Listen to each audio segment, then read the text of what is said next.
Kalau salaman formalitasnya setengah 11, cuma nek selesai aslinya tuh sampai subuh biasanya, nggak pada mau pulang. Karena mumpung ora ketemu bojone kan merdeka ya. Merdeka pusing mau ketemu bojone akhirnya golek pelampiasan ning pondok. Ya alhamdulillah pelampiasannya di pondok daripada di Timung atau di Kilo 10 kan bahaya.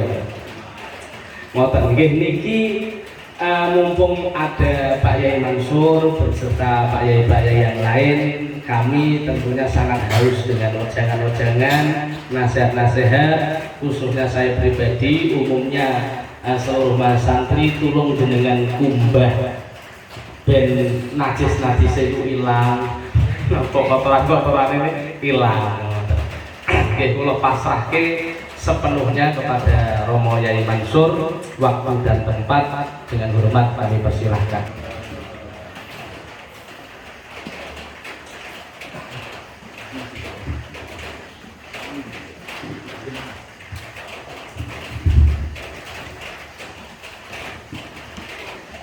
Assalamualaikum warahmatullahi wabarakatuh. Waalaikumsalam warahmatullahi wabarakatuh. Alhamdulillah rabbil alamin, wassalatu wassalamu ala sayyidil mursalin wa ala alihi wa ashabihi wa man tabi'ahum bi ihsan ila yaumiddin. Allahumma shalli wa sallim wa barik ala sayyidina Muhammadil Fatih lima qal khatib wa sa'an nasir haqqal haqq wa ila siratal mustaqim ala alihi wa sahbihi haqqa qadrihi wa miqdaril yang sama-sama kita hormati, kita muliakan Ahiran Karim, pengasuh pondok pesantren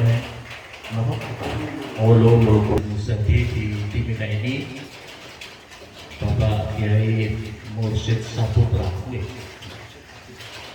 Mursyid Adi Saputra, sanes Kiai dari dahulu ini kita kukuhkan dari Kiai. Amin. Mugi-mugi Allah memberikan anugerah panjang umur, sehat lahir batin. Semoga semakin manfaat ilmunya beliau di tengah-tengah umat ini. Amin. Dengan tengah-tengah kami juga rombongan ini pas kebetulan kami ini diamanahkan untuk jadi Dewan Juri atau Dewan Hakim MTQ Provinsi Papua yang ada di Timika ini. Yang pertama ini Kiai Haji Damanhuri. Beliau ini hamil Quran, hafal Quran, alumni Sarang dan kemudian menghafalkan Al-Quran di Demak. Beliau adalah imam masjid dan pengasuh pondok pesantren Tahfidzul Quran di Padang Bulan, Perumnas 4. Ini Kiai Damanhuri. Beliau yang berikutnya lagi yang dari Bapak Yai Arif Rofiki. Ini adalah dosen di IAIN Fathul Muluk dan juga pengasuh pesantren di Bunaya Yoga. Yang sana adalah di Mas Wahan, ini dari pondok pesantren Nurul Anwar di Jombang. Yang ini apa ini? Yang kameramen ini adalah Ustadz Saliman. Dulu yang mendatangkan saya dulu di Papua sana. Nggak tahu sampai di sini cari istri sampai dari sini belum dapat. Ya sudah dapat istri, alhamdulillah belum. Kalau disyukuri biasanya rotok repot itu. Bapak-bapak semuanya yang tidak bisa kami sebutkan satu persatu, yang semoga Allah memberikan anugerah panjang umur, sehat lahir batin, dijauhkan bala musibah min Allah. Hadirin wal hadirat yang dimuliakan oleh Allah Subhanahu wa taala. Malam hari ini saya sebetulnya adalah ingin silaturahim ke sini. Kok tiba-tiba disuruh itu sama beliau gimana? Karena at-thayyib kal mayit, tamu itu koyok mayit, dikomono poe kudu keso bahasa. Ya wis apa boleh buat nggih. Bapak-bapak, ibu-ibu yang dimuliakan oleh Allah Subhanahu wa taala, ini adalah majelis yang istimewa. Bapak-bapak, ibu-ibu mengikuti majelis-majelis taklim seperti ini, majelis ngaji seperti ini. Masya Allah, ini adalah salah satu anugerah. Bapak-bapak, ibu-ibu, andaikan orang-orang mati itu dibangkit, salah satu penyesalan mereka itu adalah kenapa waktu hidup mereka tidak mengikuti majelis-majelis ini. Karena majelis ini pun luar biasa. Umar bin Khattab, hadirin yang dimuliakan oleh Allah, Umar bin Khattab suatu ketika itu diberikan anugerah kasyaf oleh Allah. Ada melihat seseorang pemuda, ada seseorang yang keluar dari rumah punya beban dosa yang seberat gunung Tihama. Gunung Tihama itu anggap di sini paling gunung yang paling berat besar itu apa? Berapa ribu ton. Luar biasa dosanya, banyaknya luar biasa. Ternyata dia itu keluar untuk hadir di majelis ilmu. Kemudian dia datang di majelis ilmu. Begitu datang di majelis ilmu satu kali itu, terus dia pulang. Umar bin Khattab memandang orang ini, ternyata gunungnya apa itu dosa yang seberat gunung Tihama semuanya sudah dihapuskan oleh Allah Subhanahu Wa Taala. Sebab apa? Sebab dia datang di majelis ilmu. Maka oleh karena itu Umar bin Khattab menyampaikan, la tufariqu majalisal ulama, janganlah engkau menjauh daripada majelis ulama, karena tidak ada suatu buk'ah, karena tidak ada suatu tempat tanah di muka bumi ini yang akram indallah, lebih dimuliakan di sisi Allah dibandingkan majelis ilmu. Masya Allah. Jadi kita diberi anugerah untuk bisa datang majelis itu adalah ini salah satu konsep untuk cepat dipercepat untuk dihapuskan dosa-dosa kita oleh Allah Subhanahu wa Ta'ala. Insya Allah luar biasa ini majelis ilmu. Maka hadirin yang dimuliakan oleh Allah, tempat yang kalau kita bisa lihat tempat sederhana, hatta gubuk reot, tetapi di situ digunakan untuk majelis ilmu, majelis zikir, maka itu lebih mulia di sisi Allah dibandingkan tempat yang mewah, megah, istana yang mewah, tapi di tempat itu tidak digunakan untuk majelis ilmu. Maka pentingnya majelis ilmu, kita dekat dengan majelis ilmu, majelisnya para ulama, majelisnya para kiai. Disebut tadi kita kiai. Kalau kiai itu bahasa Jawa, okay? Kalau di Jawa itu namanya kiai, kalau ulama ya itu bahasa Arabnya. Tapi kalau kami di Papua bukan kiai, tapi ikiai. Nah, iki rono sing lain yo ono iki wis tak ono nek bento-bento kuwi maju juga iki. Kita ini adalah peon-peon. Kita ini peon-peonnya ulama yang ada di sini. Kami ini peon-peonnya seperti beliau dikirim oleh ulama-ulama yang ada di Jawa. Jadi kami ini peon-peon, nggak ono kiai sing ono iki kiai gitu.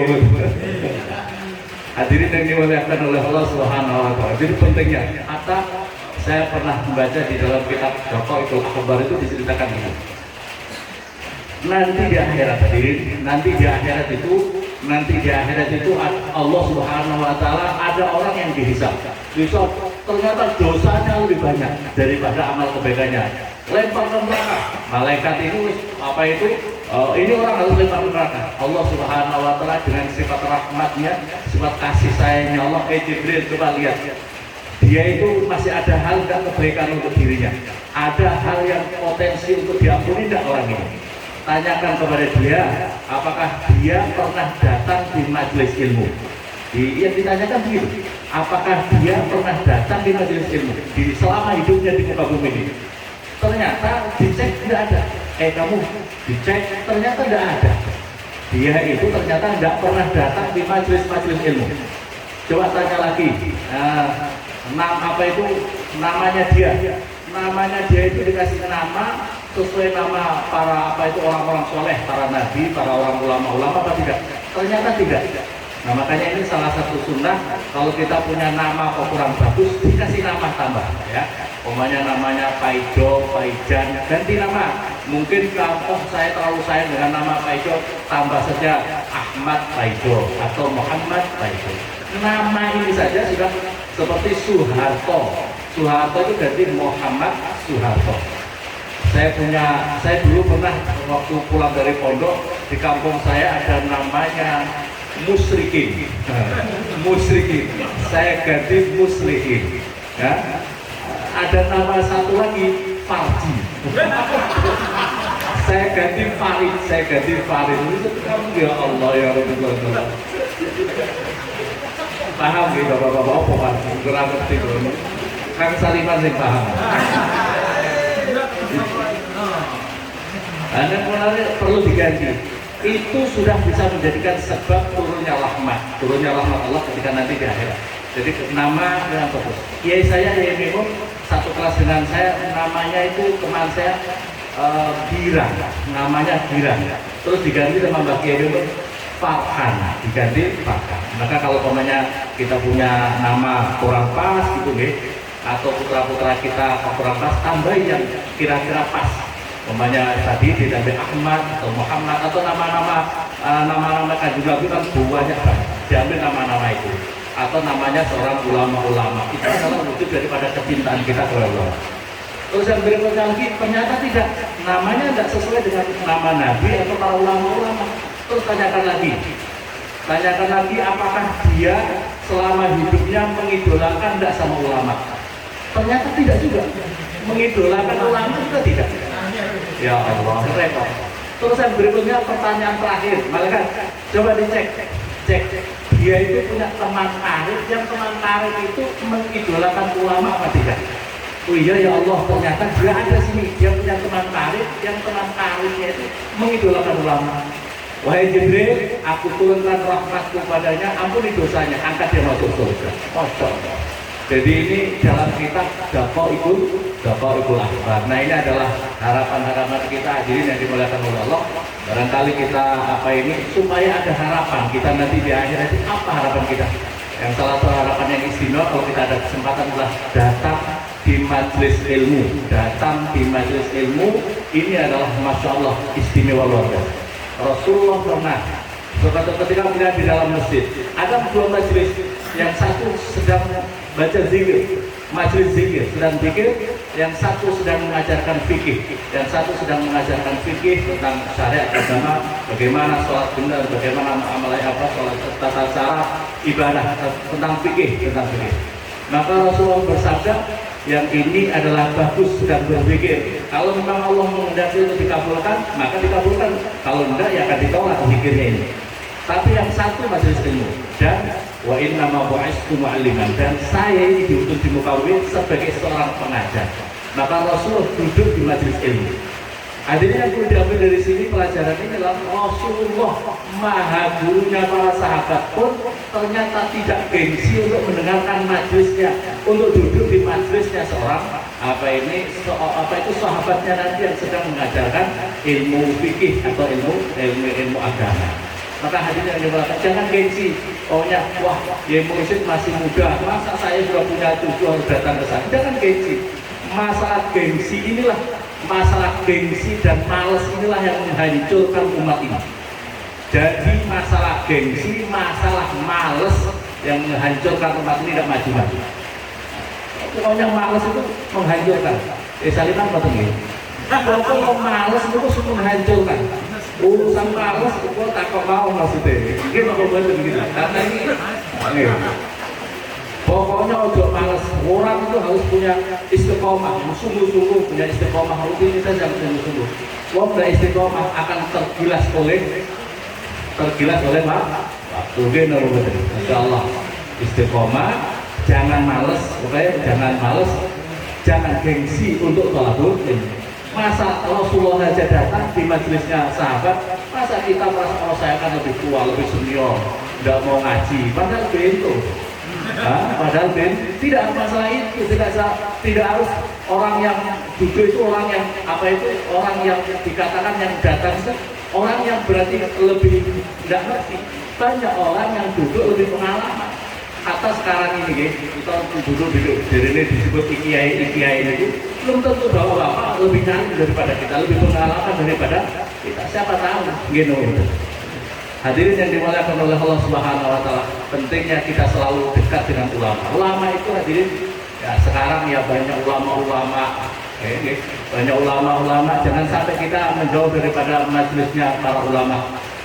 Sebab ketika kanjeng Nabi al-ulama warasatul anbiya, ruhnya Islam itu ada pada ilmu, dan ilmu itu yang membawa adalah para ulama. Al-ulama warasatul anbiya, ulama itu menjadi pewaris para nabi. Ulama itu kriterianya gimana hadirin dimuliakan oleh Allah? Ulama itu berarti kalau di dalam makalah yang paling masyhur adalah al-ulama yang durunal ummah bi'ainir rahmah. Ulama-ulama yang memandang umat ini dengan pandangan kasih sayang. Pandangan kasih sayang dengan kasih sayangnya itu bagaimana masyarakat ini diangkat apa itu derajatnya di sisi Allah dunia maupun akhirat. Bagaimana masyarakat ini, bagaimana umat ini bisa selamat dunia akhirat. Bagaimana ulama ini bisa diangkat daripada kehinaan dunia dan apalagi kehinaan di akhirat nanti. Itulah ulama-ulama yang kita cari, bukan ulama-ulama provokator. Bukan ulama-ulama provokator yang memprovokasi orang ya.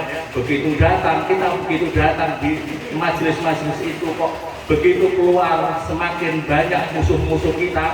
Begitu kita datang di majelis-majelis itu kok semakin banyak kita mencatat orang menjadi panitia, mencatat orang lain masuk neraka. Neraka, sesat. Tinggalkan ulama-ulama sendiri, bukan yang dunal ummah bi'ainir rahmah itu, tapi ini adalah orang yang membawa apa itu permusuhan. Itu adalah ulama-ulama pewarisnya, bukan ulama pewaris Nabi deh kayaknya ya. Ulama pewarisnya iblis nggak usah ikut siapapun juga. Ulama kau sudah memprovokasi di majelis-majelisnya, ulama kau sudah mengajak permusuhan dengan umatnya Kanjeng Nabi Muhammad, harus ditinggalkan. Siapapun juga dia, hatta kalaupun dia ngaku-ngaku aku ini keturunan Diponegoro, aku itu keturunan apa itu Brawijaya, kan biasanya menjadikan sombongnya seseorang itu gara-gara ngaku-ngaku loh. Keturunan, macam-macam, aku keturunan Diponegoro, aku keturunan Korun, aku keturunan Firaun. Apa artinya itu? Nggak usah ngaku-ngaku, aneh Kanjeng Nabi, aneh Nabi harus ngebunuh Allah. Ini tahu nggak? Uang sejahat, Nabi Nuh ketika Nabi Nuh itu gak ada yoga, ayo Milo aku nggak mau, saya mau naik atas gunung. Saya mau naik gunung, enggak semua nanti akan tenggelam, enggak mau, saya akan lebih tinggi lagi. Begitu sudah mau naik tinggi, ternyata kemudian perahunya Nabi Nuh mau ngajak, enggak mau. Terus dia Nabi Nuh itu minta saja Allah, innahu apa itu, dia itu min ahli, dia itu daripada keluargaku ya Allah, masa ada diselamatkan? Jawabnya Allah, innahu laisa min ahli. Jawabnya Allah, innahu laisa min ahli, dia itu bukan hakikatnya, bukan keturunanmu, bukan keluargamu Nuh. Innahu amalun ghairu sholih, karena dia itu punya perilaku yang tidak soleh. Perhatikan di sini, jadi anak kita hadirin, anak kita yang tidak soleh itu hakikatnya bukan anak kita. Kalau kita anak-anak soleh itu hakikatnya punya anak kita, membawa dampak manfaat kita. Tapi kalau anak soleh, hakikatnya bukan anak kita, karena di dalam Al-Quran innahu amalun ghairu sholih, karena dia punya amal yang tidak soleh. Turunannya Nabi Adam alaihissalam masuk merokok. Jadi jangan terlalu sombong dengan keturunan. Biasanya menyebabkan itu keturunan, punya ilmu kadang-kadang bisa sombong, jabatan bisa sombong, kekayaan bisa sombong. Masa aku sugih numpakku apa ya? Mobil senape aja. Singkong Pajero dari desa Liman. Masa aku ngomong ngaji nang Yemursid itu ada mobil ngomong itu sombong, kekayaan, jabatan. Aku jadi jabat ini mau soal datang ke majelis ilmu. Inilah yang menyebabkan hancurnya umat ini, sombong, ya, kesombong. Hadirin Allah hadirat yang dimuliakan oleh Allah Subhanahu wa taala. Dakwah itu memang yang Rasulullah mengajarkan kepada kita itu harus di dalam kitab Ihya itu wajib dengan berrizki, artinya dengan kasih sayang. Artinya harus wajib dengan kasih sayang. Dalilnya di dalam kitab Ihya itu adalah seorang raja namanya Raja Al-Ma'mun pernah didatangi seorang penceramah. Penceramah itu kalau bicara ceramah itu kasar, wah kasarnya Masya Allah. Maka jawabnya Al-Ma'mun, perlahan kamu ngomongnya, kamu yang baik, ngomongnya kamu yang santun. Ini kata Raja Al-Ma'mun. Bicara kamu yang Ma'mun, bicara kamu yang santun. Karena kamu diutus sebagai penceramah, ada seorang penceramah yang lebih bagus daripada kamu dan yang lebih jahat daripada saya. Saya nggak mau maksudnya. Siapa itu maksudnya? Siapa itu adalah Nabi Musa, seorang penceramah. Nabi Musa, Nabi Harun lebih bagus kualitasnya daripada ente. Dan yang ditugaskan kepada seorang yang lebih jahat dari saya, yaitu Firaun. itu pun apa itu Allah Subhanahu wa taala perintah untuk apa itu berbicara dengan lembut. Masa ada penceramah sekarang lebih hebat daripada Nabi Musa? Siapa yang lebih hebat daripada Nabi Musa? Perintahnya Allah adalah apa itu diperintahkan untuk berbicara dengan lembut. Hadirin yang dimuliakan oleh Allah Subhanahu wa taala. Yang berikutnya lagi hadirin yang dimuliakan oleh Allah Subhanahu wa taala, Rasulullah mengajarkan kita cara dakwah itu dengan santai. Ada seorang pemuda, ya Rasulullah, aku masuk Islam ya Rasulullah, tapi izinkan aku untuk bisa berzina ya Rasulullah. Sahabat-sahabat ini di majelis ini, majelisnya Rasulullah, izinkan aku untuk boleh berzina ya Rasulullah. Kalau mungkin di sini izinkan aku, saya boleh ke apa itu masjid salimnya apa ini masjid setiap malam di sana ya Rasulullah, tapi izinkan saya kalau malam ini saya tertimbun ya Rasulullah. Umpamanya gitu Bu. Aku mau sing kita izinkan. Muga-muga sahabat marah. Sahabat jangan. Suruh ke sini ya, suruh ke sini. Rasul cara menasihat itu luar biasa. Kamu tadi yang minta izin untuk boleh berzina? Iya Rasulullah, saya minta izin untuk berzina. Jawabnya Rasul gini, apakah kamu rela ibu kamu yang melahirkan kamu dizinai oleh orang lain? Oh saya tidak mau, nggak suka. Wah nggak suka. Wallahi saya tidak suka kalau ibu saya sampai dilecehkan oleh orang lain. Wah ini langsung dia marah. Terus apakah kamu suka jika kamu punya anak-anak perempuan nanti jadi pelacur akan dilecehkan banyak orang? Saya tidak suka. Kalau gitu, apakah kamu suka jika bibi kamu dilakukan dilecehkan oleh orang? Saya tidak mau. Bibi kamu kalah wal amat dan itu. Apakah kamu suka keluarga kamu dilecehkan orang jadi pelacur yang akan dilecehkan banyak? Saya tidak suka. Maka kemudian Rasulullah itu menempelkan gini ya, makanya ini pentingnya berdoa. Makanya Rasulullah itu langsung sini dadanya orang ini, makanya kalau bisa bapak-bapak bisa melakukan ini ya, punya keluarga kan, langsung ditempelkan di sini. Rasulullah menempelkan di sini, Allahumma tahhir qalbahu wa waghfir dzanbahu wa hassin farjahu. Oke, kalau kalian yang milih, Allahumma tahhir, ya Allah semoga disucikan hatinya, wa waghfir dzanbahu, semoga diampuni dosanya, wa hassin farjahu, semoga dilindungi kemaluannya dari maksiat-maksiat. Wa hassin farjahu, dilindungi kemaluannya daripada maksiat. Dibacakan seperti itu, maka pengaruh dampak dari doa Rasulullah itu, pemuda ini tiada yang paling dibenci kecuali maksiat zina sampai akhir hayatnya. Jadi bapak-bapak ibu boleh diamalkan nanti kalau punya keluarga anak, bacakan seperti ini di dadanya ya. Allahumma tahhir qalbahu waghfir dzanbahu. Kalau perempuan ya Allahumma tahhir qalbaha wa waghfir dzanbaha wa hassin farjaha. Dibaca mungkin 3 kali, insya Allah ini dampaknya supaya disucikan hatinya, semoga dijaga daripada tidak melakukan zina. Bapak hadirin yang dimuliakan oleh Allah Subhanahu wa taala. Ada seseorang yang pernah agak dipengaruhi miras mabuk, agak dipengaruhi dengan miras agak mabuk, maka dia itu kemudian ada seseorang gagah kuat membawa senjata tajam langsung mau memperkosa wanita. Wanita dipegang, ditarik-tarik. Orang-orang kumpul, siapa yang berani saya bunuh. Gak ada orang yang berani. Gak ada orang yang berani mendekat sama orang ini. Karena dia membawa senjata tajam. Berani ke sini, saya hantam dengan senjata tajam. Maka ada seorang orang soleh luar biasa, namanya adalah Bishr bin Haris. Namanya Bishr bin Haris. Ini cerita ini di dalam kitab Ihya. Di dalam kitab Ihya ada namanya Bishr al-Haris. Itu belum langsung nyenggol, malah nyenggol, langsung mendekati nyenggol apa pundaknya sama pundaknya orang. Jawabnya kalau bahasa Arab apa itu? Allahu nazuru ilaika wa apa itu? Allah melihat kamu dan apa yang kau kerjakan tadi. Itu aja yang dia ucapkan. Allah melihat kamu, perbuatan kamu dan apa yang kau lakukan saat ini. Cuma begitu saja. Begitu dikatakan seperti itu, pengaruhnya luar biasa, dampaknya luar biasa. Langsung orang ini gemetaran badannya, luluh mulai badannya, senjatanya itu langsung terlepas. Dia memegang perempuan tadi yang menjerit-jerit, langsung orangnya ini, perempuan ini kabur. Langsung dia tidak bisa berdiri, duduk lemas, tidak punya daya sama sekali. Terus ditanya, orang-orang subuh, apa yang mau terjadi kepadamu, wahai pemuda? Siapa tadi orang yang ngomong ke saya itu, yang menyinggung saya itu siapa tadi? Itu adalah apa itu, Bishr bin Arif.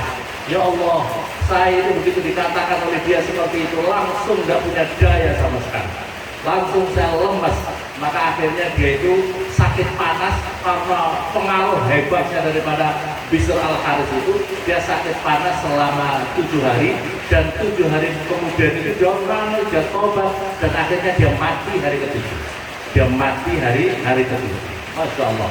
Maka oleh karena itu, apa yang mau diambil pelajaran dari sini? Inilah adabnya orang-orang soleh. Adabnya orang-orang yang benar, orang-orang soleh itu tidak boleh meninggalkan kedekatan atau spiritual dirinya, kedekatan dirinya kepada Allah Subhanahu wa Ta'ala. Ya, orang yang berdakwah harus mempersiapkan diri rohaniahnya dengan mendekatkan diri kepada Allah, dengan memperbanyak zikir-zikir kita kepada Allah Subhanahu wa Ta'ala. Sehingga diri kita terlalu lemah, diri kita itu sangat lemah.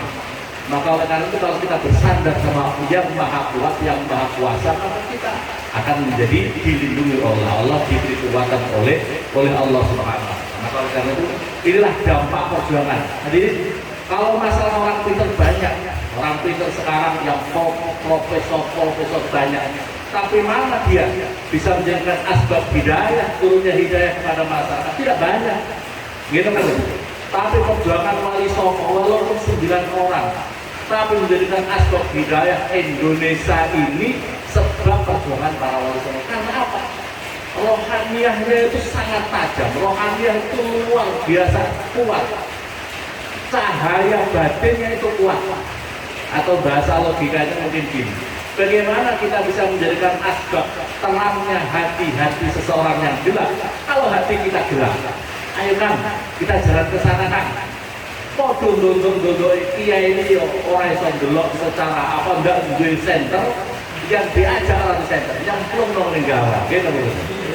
Sama-sama gelap, maka harus para guru dakwah, orang ya, ahli takarrufnya kepada Allah yang lebih kuat. Maka oleh karena itu, hadirin yang dimuliakan oleh Allah Subhanahu wa Ta'ala, maka oleh karena itu saya mau menjazahkan ya mursyid dan semua yang hadir di sini. Saya mendapatkan kitab itu Syawarikul Anwar.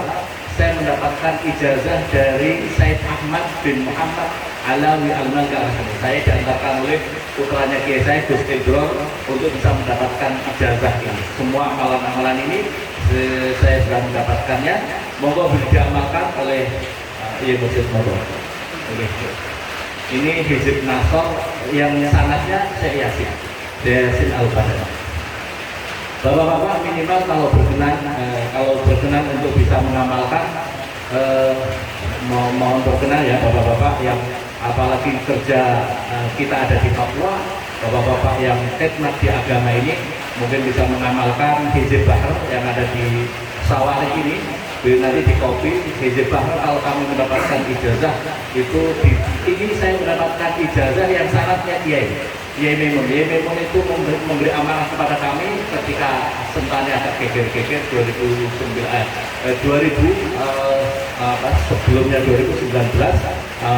sampai 2000 itu, kemudian mengamanahkan untuk membaca Hizib Bahr. Menjadi orang baca Hizib Bahr aman, diniatkan untuk diri, keluarga, dan lingkungan. Orang yang baca Hizib Bahr itu diberikan aman dirinya dan kawasannya dirinya diberikan aman. Oleh karena itu bapak-bapak, saya menjajah kalau bisa mungkin baca minimal 1 kali, kalau kuat, kalau di pondok kami di sana saya baca Hizib Bahr itu 3 kali setiap pagi, sore kalau bisa, sore itu bisa habis asar, bisa habis maghrib, itu bisa 1 kali atau 3 kali ya. Kalau Hizib Nasr sanad yang kami dari Syekh Yasin itu dibaca habis sholat isya, Tapi kalau mau ke pagi, sore, malam atau isya bukan apa-apa. Boleh diamalkan. Pokoknya semuanya kalau hizib Nawawi itu dibaca di rumah supaya keluarganya diberikan perlindungan, keselamatan, agamanya dikeluarkan. Kalau hizib Nawawi dibaca di rumah. Tapi kalau hizib Nasr Bahar boleh di mana saja. Yang boleh diamalkan, ini salah satu untuk menjadikan salah satu bekal mendekatkan diri kita kepada Allah Subhanahu wa Ta'ala. Hadirin wal hadirat yang dimuliakan oleh Allah Subhanahu wa Ta'ala, barangkali demikian ini mungkin perkenalan kami di tempat ini. Jadi selanjutnya nanti bisa disambung oleh teman-teman walaupun sedikit oleh kiai yang ada di depan kita ini. Demikian kurang lebihnya saya mohon maaf. Assalamualaikum warahmatullahi wabarakatuh. Yang pertama saya mohon untuk Kiai Zaman Suri untuk memberikan walaupun sedikit ya sedikit.